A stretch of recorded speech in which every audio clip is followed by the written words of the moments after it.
Well,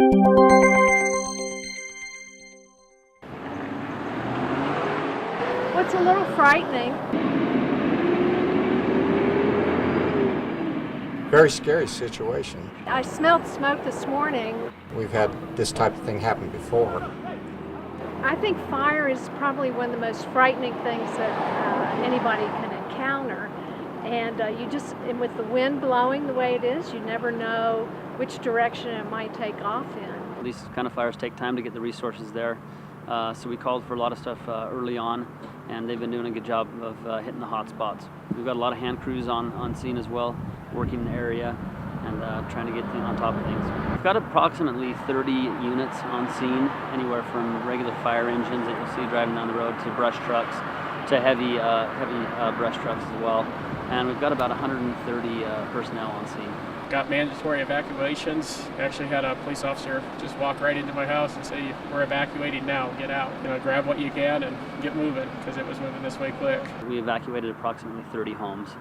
We had approximately 60 homes that were threatened, but we have been able to keep that at bay, and we've had no residents that have been affected.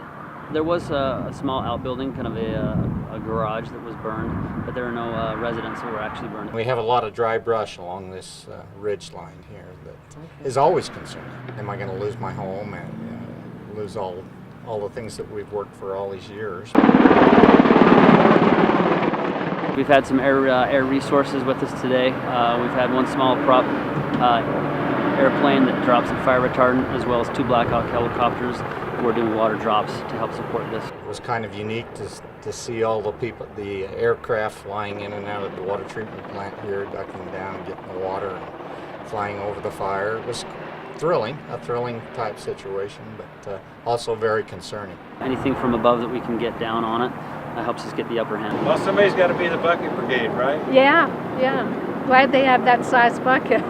Helped my neighbor in the back because they're elderly and have some medical issues. And then I actually came back and helped my neighbors across the street because they were trying to wet down the back of the field there. Just do what you can to help, and turned off some gas at one of my neighbor's house because he's out of town. Everybody helps each other out, so that's what's really nice. There was reports from neighbors that there was large booms and some explosions, and we've determined that it's come from an electrical vault underground. However, we're not sure who owns it or who's responsible for that, but that's where we found the point of origin. Very lucky that nobody lost their lives or their property. It's a terrifying thought.